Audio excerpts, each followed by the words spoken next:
Baik, kembali lagi bersama dengan saya, Dr. HC, Kanjeng Raden Mantri Bujangga, Franciscus Martin Xaverius Banosro.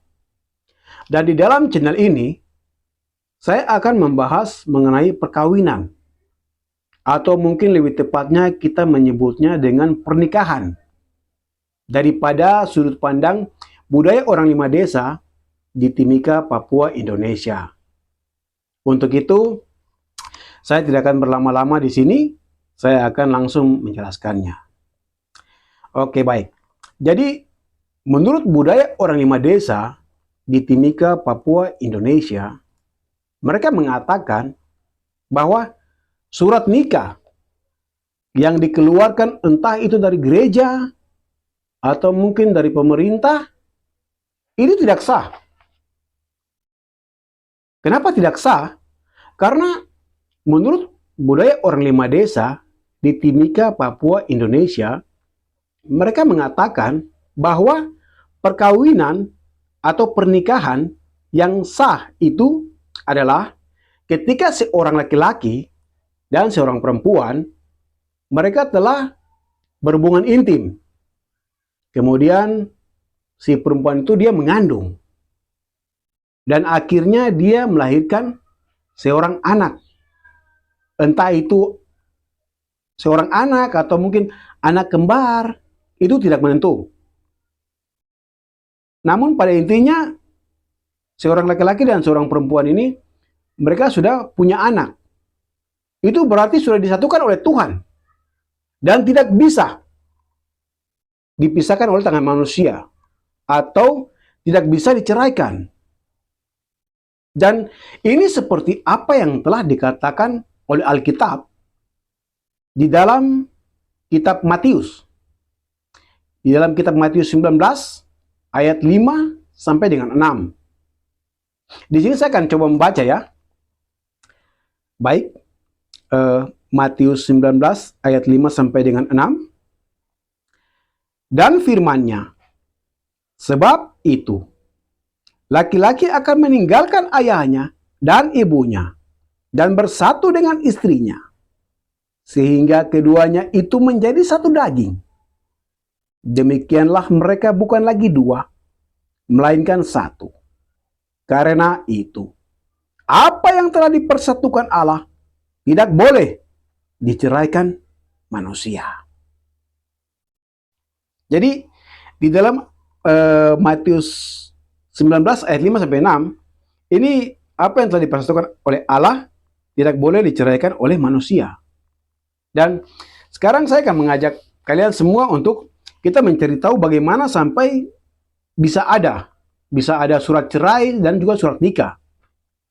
Untuk itu, saya akan mengajak kalian untuk membaca di dalam kitab Markus. Kitab Markus 10 ayat 2 sampai dengan 9. Baik, di sini saya akan membacakannya ya. Markus 10 ayat 2 sampai 9. Maka datanglah orang-orang Farisi dan untuk mencobai Yesus. Mereka berkata kepadanya, apakah seorang suami diperbolehkan menceraikan istrinya? Tetapi jawabnya kepada mereka, apa perintah Musa kepada kamu? Jawab mereka, Musa memberi izin untuk menceraikannya dengan membuat surat cerai.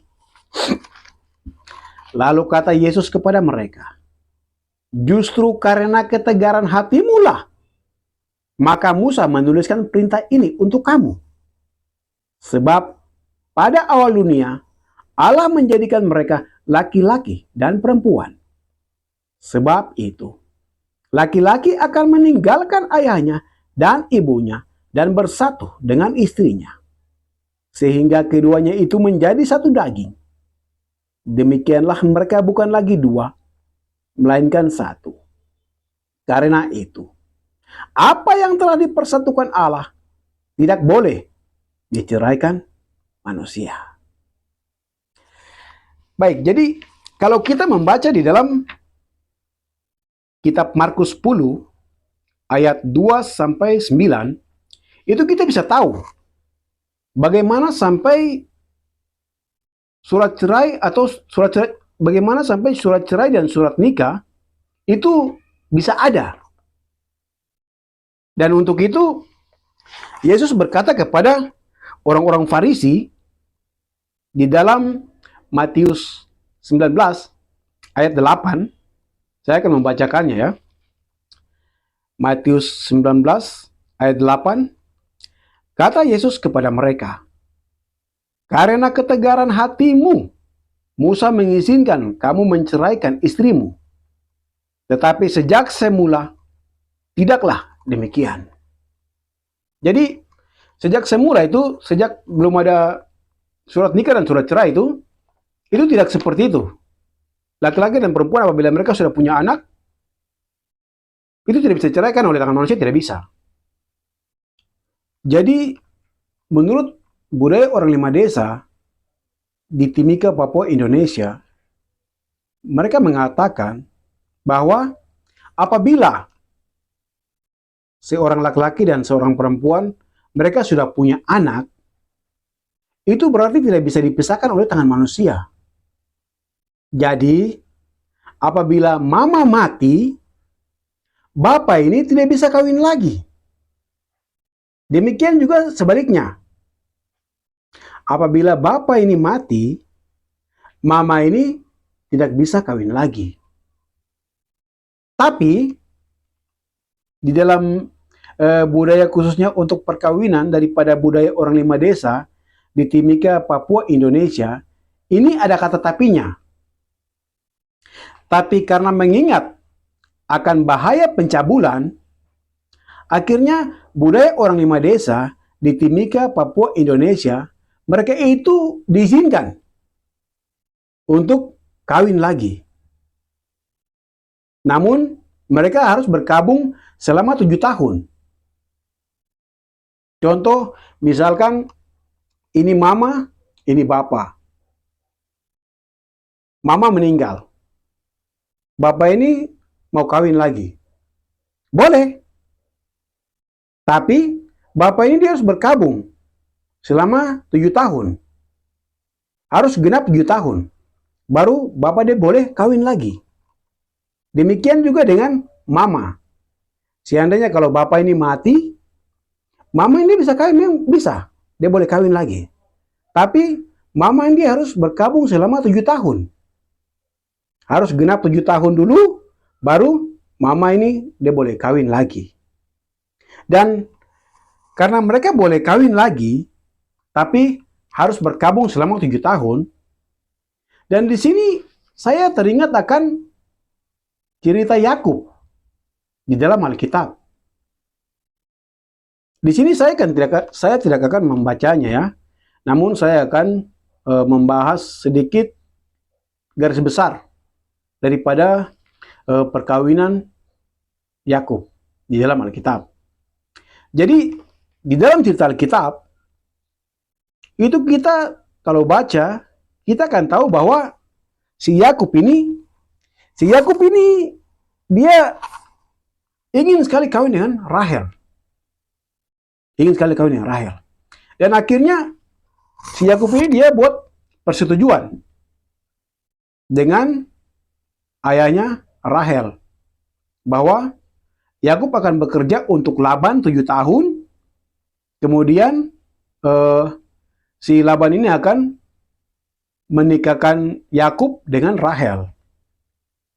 Dan karena cintanya Yakub itu begitu besar kepada Rahel, sehingga Yakub itu dia kerja tuh 7 tahun itu dirasa macam 7 hari di dalam cerita Alkitab ini. Dan ketika genap 7 tahun, si Yakub langsung dia bertemu dengan ayahnya Rahel. Dia mengatakan bahwa Laban, paman Laban, saya sudah bekerja untuk Anda selama 7 tahun. Dan sekarang tepatilah janjimu. Nikahilah saya dengan Rahel. Akhirnya Laban pun setuju. Akhirnya mereka buat acara pernikahan. Namun di dalam cerita Alkitab ini, pada saat itu, di setiap acara perkawinan itu, si laki-laki ini dia tidak bisa melihat pengantin wanita, karena dia kan ditutup. Akhirnya, si Yakub ini menjalani proses pernikahan itu sampai selesai, dan ketika malam, si Yakub ini dia berbuat atau dia tidur dengan Rahel. Dan dia tahu itu bahwa dia tidur dengan Rahel. Tapi ketika pas pagi, dia pas bangun, dia sangat kaget. Kenapa? Karena dia kaget karena yang semalam dia tidur ini, yang semalam Yakub tidur ini, itu bukan Rahel, tapi Lea, kakak daripada Rahel. Akhirnya pagi-pagi itu juga si Yakub ini langsung dia ketemu si Laban. Dia bilang sama Laban begini, "Paman Laban, mengapa kau menipuku? Kan kita sudah buat perjanjian. Saya akan kerja untuk kau 7 tahun, baru kau akan kasih Rahel sebagai saya punya istri. Tapi kenapa kau tipu saya? Karena yang saya tidur ini bukan Rahel, tapi Lea." Akhirnya Laban itu mempunyai alasan dengan dia mengatakan kepada Yakub bahwa dia bilang begini, "Menurut tradisi kami atau budaya kami, ade itu tidak bisa kawin duluan. Harus kakak dulu. Kakak kawin dulu, baru boleh ade. Kalau memang kau mau kawin dengan ade, dengan Rahel, kau kerja untuk 1 tahun lagi. Baru saya akan kasih Rahel nih kawin dengan kau." Akhirnya Yakub ini setuju, karena memang dia sangat suka sekali sama si Rahel. Akhirnya dia menyetujui perjanjian itu. Dan Yakub itu dia bekerja 7 tahun lagi untuk mendapatkan Rahel. Dan mohon maaf, kenapa saya sambungkan budaya daripada orang 5 desa di Timika, Papua, Indonesia dengan cerita Yakub, khususnya untuk perkawinan sendiri, karena budaya orang 5 desa di Timika, Papua, Indonesia itu, mohon maaf, maksudnya budaya orang 5 desa di Timika, Papua, Indonesia khususnya untuk perkawinan.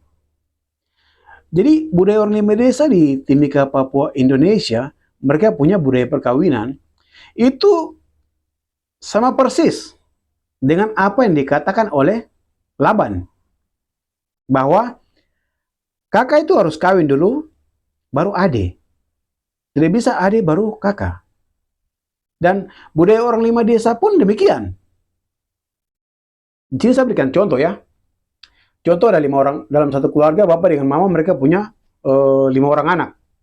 Ini anak pertama, anak kedua, anak ketiga, anak keempat, anak kelima. Jadi budaya orang 5 desa tuh, kalau anak pertama ini belum kawin, anak kedua, anak ketiga, anak keempat, anak kelima ini tidak boleh kawin. Itu salah.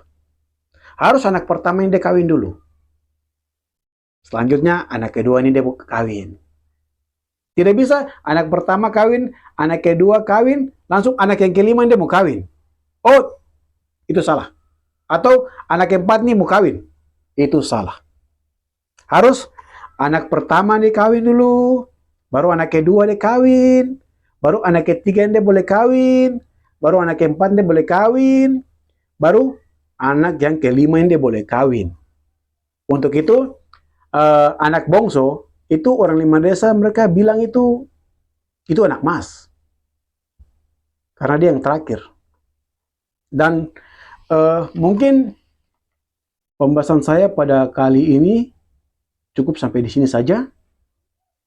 Untuk itu saya mohon pamit undur diri dan saya mengucapkan salam Rahayu.